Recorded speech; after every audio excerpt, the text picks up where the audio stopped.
Hello and welcome to video 4 of our entrepreneurship and e-commerce course. Today's video is all about marketing. So we've called it entrepreneurial marketing issues. But it's basically all about marketing, and we will look at the following subjects. Really, we're going to explore segmentation, targeting and positioning. Identify the roles of segmentation, targeting and positioning. How are these used in real life practical situations? What is branding? And we will look at the 4 P's of marketing very briefly. You should have covered these topics already in our other videos in web marketing and e-marketing. So you should be quite okay with these, but we're going to go over them again and just explain their relevance to a new business in entrepreneurship.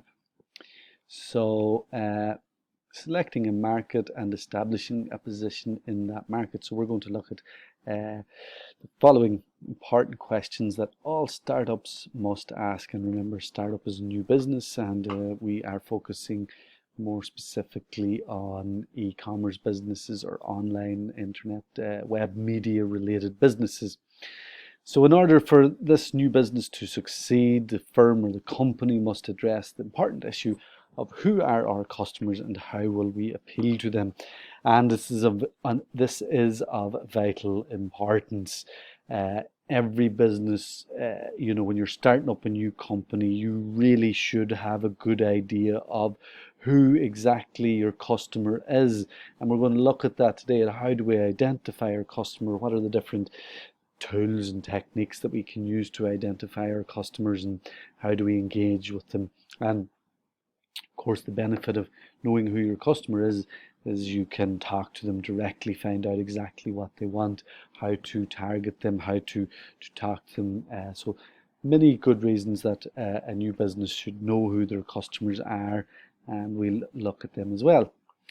So a well-managed startup or a well-managed business approaches the query by following a 3-step process. So the first thing that we do is we segment the market, and then we select a target market, and then we establish a unique position. Now, don't worry if that doesn't make too much sense. We'll discuss it further in a second. But basically, if you think of the last video, we introduced you to an industry, and we said that an industry is a group of companies that are producing similar products or services. So you could say that the airline industry is all the different companies that offer flying packages. Now you could say that you've got your commercial airlines, you've got your airlines like Emirates and Etihad and British Airways, and you have Ryanair and Dubai Airways and Gulf Air. And these are all different airplane companies that offer flights to your regular customers. So you can say that these are all offering the same service within the airline industry. So a group of companies producing the same product or service within that industry. Well, we as a new business, we are going to introduce a new product into an industry, and we must segment that market or segment that industry, if you like, and then we select which part of that industry we're going to go after, and then we decide on how we want to place ourselves within that industry. So we'll talk about that a little bit more now. So the process of selecting a target market and positioning a strategy, and this is just the sort of the process that you go through. So the first thing we do, segment the market. So, and we're going to break this down in more detail, but this slide is just giving us an introduction to the first thing we do is we segment the market, then we select the target market, and then we craft a unique position or strategy. So the first thing, segmenting the market, what group of customers in my market are similar enough that the same product or service will appeal to all of them. So we're really looking at what group of customers inside the industry or market are similar enough that the product that I'm offering will appeal to all of them. Then after segmenting our market, well, we decide which specific group of customers have I decided to target. And again, we'll look at that in a little bit more detail in the following slides. And crafting a unique position strategy. What position will my company occupy in the minds of my customers? And when we say that, for example, if you think of a product, well, how do you think of that product in your mind? So if I say, for example, a Gucci handbag compared to maybe a H&M handbag, two similar products, but you think of them very differently, but yet they are both handbags, something that you keep your bits and bobs in. And how do you differentiate your product from competitors as part of positioning? So we're going to look at segmenting the market first. But I hope that makes sense to you so far. So segmenting the market, well, as we said, it involves studying a company's industry and determining the different target markets in that industry. So we might decide, well, we're delivering a product, we're a new business, we have a new product or a new service. That new product could be a restaurant, or it could be a mobile application, it could be a gym, it could be a product that we use in the gym. It doesn't matter, we're entering that industry. But how is that industry or market then segmented? Well, it's segmented in a number of different ways, including the product type, demographic, psychographic, geographic, and behavioral. And we'll just look at each of those in a little bit more detail. But the important thing here to remember is that we're dividing the industry up into a number of different segments. And these segments are based on the following. And let's look at the following. So this, of course, is copyright Jordi Van Ryn of Email Mondays. And we can say that the ways that you would segment a market, you look at geographics, demographics, psychographics, and behavioral. And you can see that geographics are the following: country, city, density, language, climate, area. Don't worry if this is all confusing. I'm going to give you my example in a moment that might make it a little bit clearer. But when we talk about geographics and segmenting a market, well, for example, if I was opening up a gym in Bahrain, well, I may not try to target customers in the whole country. Instead, I would try to perhaps target people in a specific region. Demographics are more statistical or quantitative things that we can measure specifically. So we look at certain ages, gender, income, education. So we're segmenting, or we can segment our market into the following.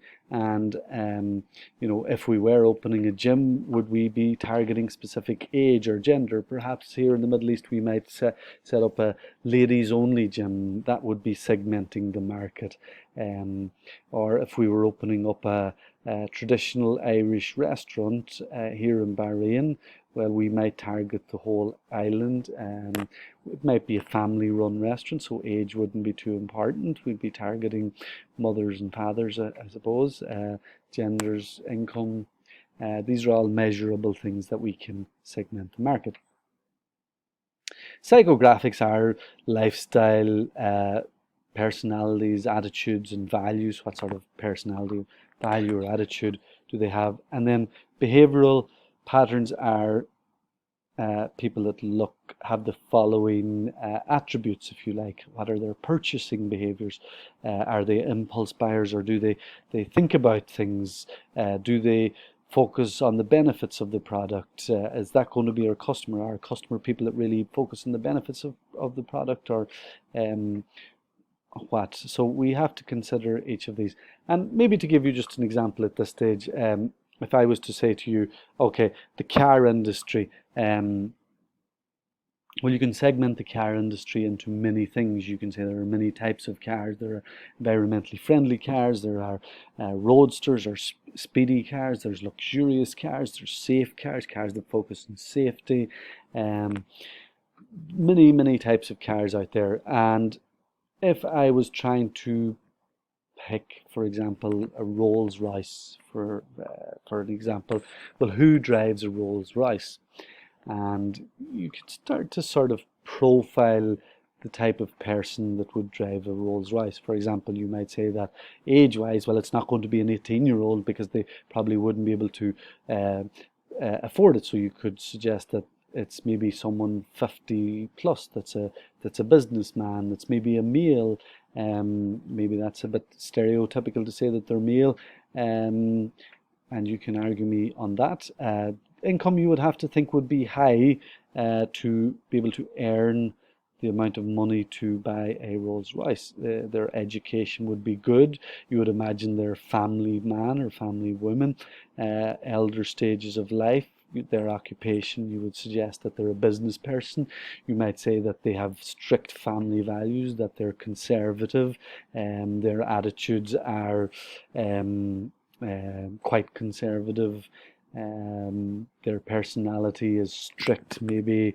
Their concerns are about wealth and family wealth. They live in a rich part of town, perhaps. They play golf. Would that be something that I can say? When they're buying, they obviously look for the benefits of a product, the value in the purchase, has it been used? But we can start to sort of segment the car industry based on a Rolls Royce. We can start to, if you like, create a profile of our customer. But that is just an example. So when we are segmenting a market, we can look at the following things, and then we sort of find which area of the market we're going to target based on these things. So segmenting a market, and we have an example here of the dance studio market by customers served, and I've sort of three examples. Professional dancers. These are serious dancers who aspire to make a living dancing in Broadway. You have adult dancers who are perhaps ballroom and other types of dancing, maybe line dancing, for adults who want to learn this dance and recreation and fun. And then you have youth dancing, ballet and other types of dancing for young girls who want to learn to dance to develop poise and grace. So we can say that is segmenting the dance studio market. But you can segment any industry. You can segment the health industry. You can segment the, and what you're basically doing is breaking that industry down into the different types of customers that you're going to serve within that industry. Okay, so once the company or business has segmented the market, then you choose your target market. And you're choosing which segment of that industry you're going to go after, and you choose it quite specifically. So the target market must be attractive and to the business, and the business must be able to serve it. But you choose the target market really by focusing on clearly defined market, and the company then becomes an expert in that market. And we look at a couple examples of that. So here is a sample target customer of someone who eats organic protein bars. Again, maybe this is not applicable to everyone, and you could argue it, and that is fine, but you can, and the source here, by the way, is brafton.com.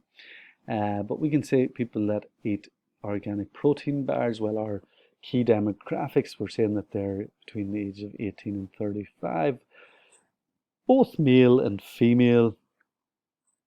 We can say the psychographics of this target market is they are striving to eat food that is nutritious and sustainable.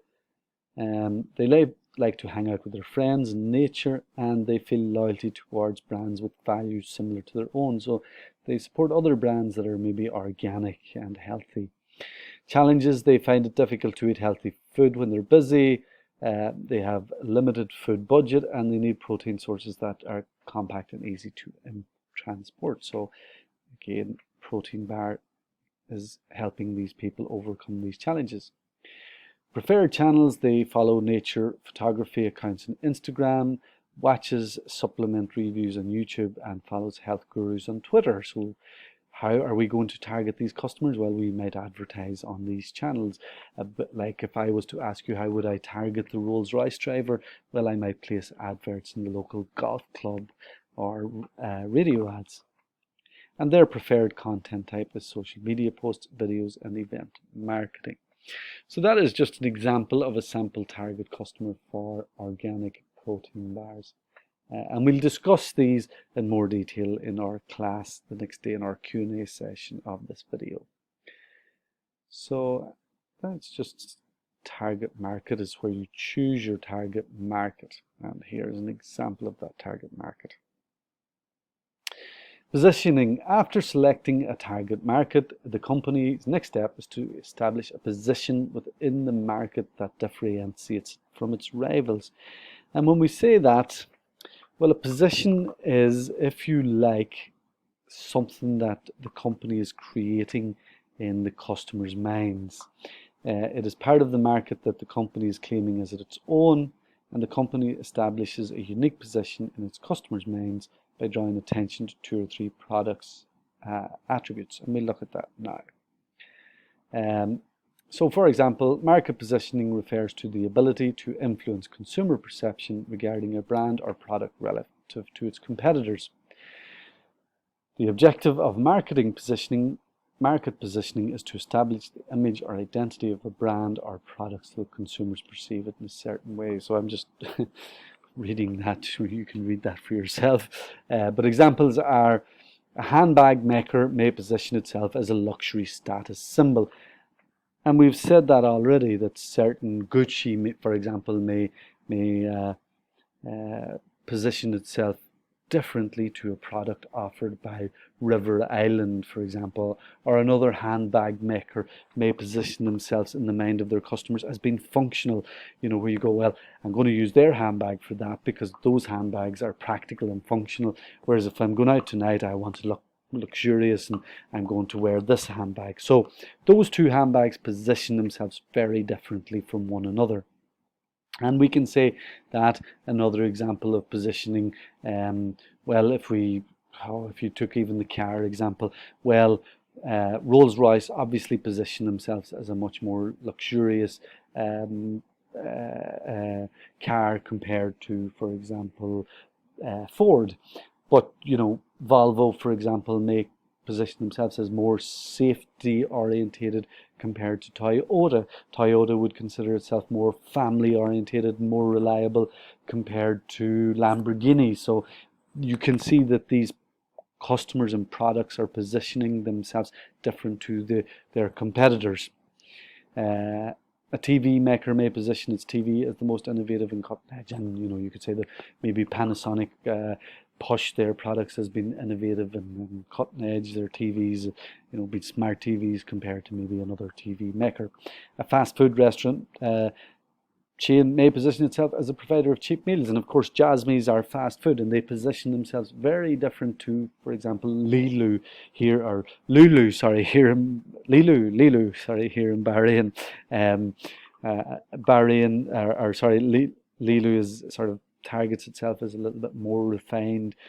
Cut restaurant, for example, by Wolfgang Putt is a Michelin star chef, and his restaurants are positioned much more differently to Jasmine's. You would not go to Cut restaurant and expect a cheap or fast meal, whereas if you were going to Jasmine's, you would, and you would not expect fine dining at Jasmine's or McDonald's, because they do not position themselves as that company. So these are just a few strategies to help companies position themselves. Product attributes and benefits, so you associate your brand or product with certain characteristics or with certain beneficial values. So for example, we can say that MacBook Pros are associated with being reliable and fast and good for design work. Product price, associate your brand or product with competitive pricing. I'm trying to think. So their Toyota cars would maybe price themselves as competitive.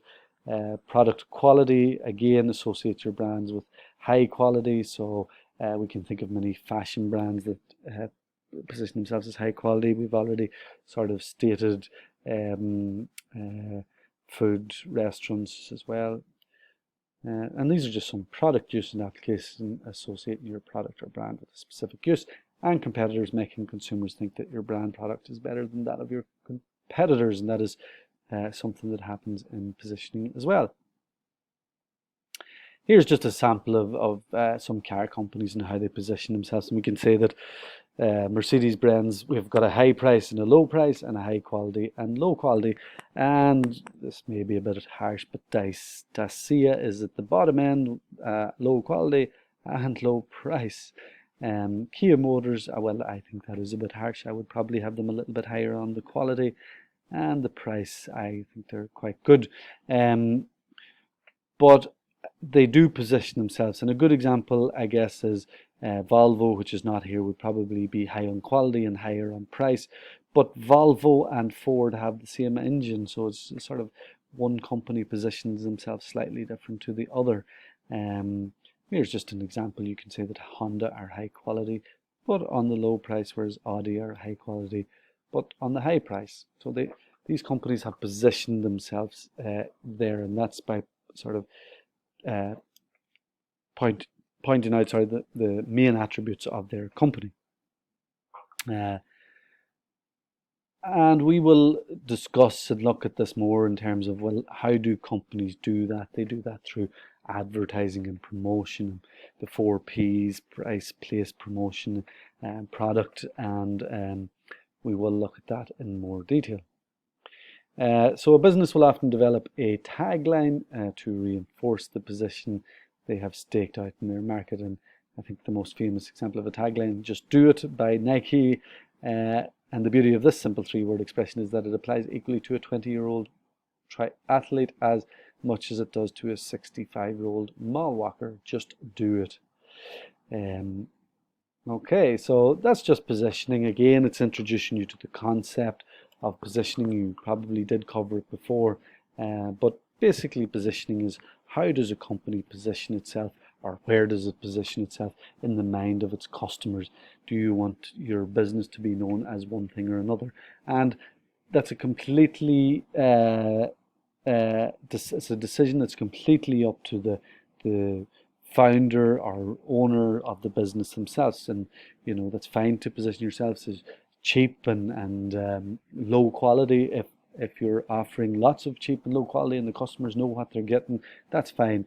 Ryanair, for example, would position themselves as a cheap airline compared to Emirates. Emirates are quite high class. They offer great services and lovely food, whereas Ryanair, not so much. You're sort of crammed in. The flights are a lot cheaper, and if you want any extras, you have to pay for them. And they've positioned themselves as sort of lower quality, cheaper, but they are an extremely successful company.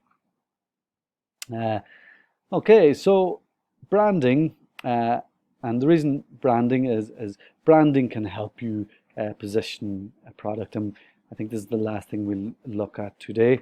So we establish a brand. A brand is a set of attributes, positive or negative, that people associate with a company. And as we said, even with Ryanair, while we might associate some negative qualities, well, we know what we're paying for. We're paying for cheap, we're getting cheaper flights, but we are sacrificing quality for those cheaper flights. So we don't get fine food or good service. We get mediocre service. But those are the attributes that Ryanair just have associated with themselves. These attributes can be positive, such as trustworthy, dependable, or easy to deal with. Or they can be negative, such as cheap, unreliable, or difficult to deal with. Customer loyalty is a company creates through its brands as one of its most valuable assets, and that is, a fairly true statement. Some companies monitor their integrity. Some companies monitor the integrity of their brands through a program called brand management, and so branding is a huge industry, really, and very important, and it's something that maybe a lot of you are interested in because you're design students. So this should be interesting. Examples of brand personality. Well, brands can have personality. We can associate things with certain brands, and here we've got sort of different types of things that we can associate with brands, and sincerity, cheerful, wholesome. We can look at food products that we can say are wholesome. We can look at technology that we can say is original, or honest. We can we can say that designs are daring, or clothes are trendy or exciting. Drinks are unique. So we tend to focus brands with personality, and what is the personality that we would like our product or service to have. Are we looking to offer an upper class service or glamorous service, or is it more reliable service that we're looking to offer? Is it a trendy service, down to earth service? And these are all the things that we hope to create. There's a lot more, these are just examples. There are a lot more personalities that you can go into, but this is just here as an example. And have a think of a product that you use every day, perhaps, and well, where would you place that product here? So branding, just to, again, what's a brand? Well, there's a little image that I've downloaded from the internet. I should have where I can, oh, maybe it's from the book. But a brand is a promise, a guarantee, a pledge, a reputation, an unwritten warranty. And what these sort of things mean is, well, when we say a promise, well, if I go to McDonald's in one part of the country and then go to a different McDonald's in another part of the country, well, I pretty much, they're making a promise to me that, well, the burger that I will order in this part of the country is going to be the exact same as the burger that I get in the other part of the country. That's a promise that they're making to me, and they can guarantee things like, you're not going to be waiting longer than 10 minutes for your burger. They have a pledge. There's certain things that their brand are saying. They have a reputation. Their reputation is fast food. Their reputation is tasty food. Their reputation is perhaps maybe not the most healthiest food in the world, although they're trying to change that brand at the moment. It's an unwritten warranty. So again, they're sort of saying, look, no matter what, if you go here, you will get the same Big Mac as you get over there. If you go to Ireland, your Big Mac will be the same as the Big Mac that you get in Bahrain. There's an expectation of performance. When we go to McDonald's, well, we know what we sort of expect from their service. And, so we can say the brand is all of these things, a mark of trust. It is trust. Whereas if we go to another burger joint, well, we don't know exactly what type of burger we're going to get, how quickly the burger we're going to get, is it going to be as fast as McDonald's? So you can say there's trust, collection of memories. Well, they definitely play in that, and a handshake between the company and its customers. So, these are things that we can say are part of what a brand is. And just some other things to consider in branding. And again, this is your own brand. Obviously, the logo, language that we use, sound or music, the Intel sound, I think, is we know it all. And if we don't, well, we certainly know the introduction to a Disney movie as a sound. The scent, that is Tiger Balm, I think. Taste, well, we pretty much all know what Red Bull tastes like. Physical interface, I always say, even branding is when you take that iPhone out of its box, the swoosh, the feel that the box even makes. Font, won't talk about that. Shapes and symbols and patterns, of course. So these are just things to consider when branding. Okay, so branding, there's not much left here. Branding, how does a firm establish a brand? Well, on a philosophical level, a company must have meaning in its customers' lives. It creates value for which customers are willing to pay. On a more practical level, brands are built through a number of techniques, and we'll discuss these techniques in class in our Q&A session, which include advertising, and of course for us that's digital advertising now through Google AdWords or social media. public relations, sponsorship, support of social causes, and good performances. And a lot of companies will associate themselves with sponsorship of local football teams or big football teams, good causes, things like that there. And a company's name, logo, website design, Facebook page, and everything are part of its brand. Just a few last things on branding. Ultimately, a strong brand can be a very powerful asset.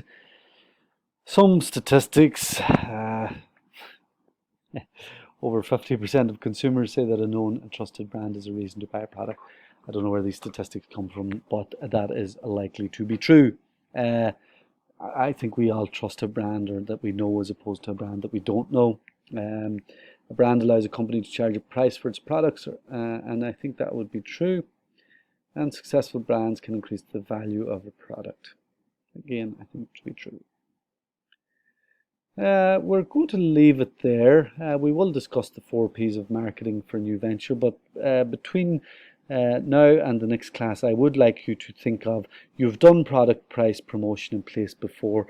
I want you to think of, well, what are these 4 P's in the new modern internet web media world?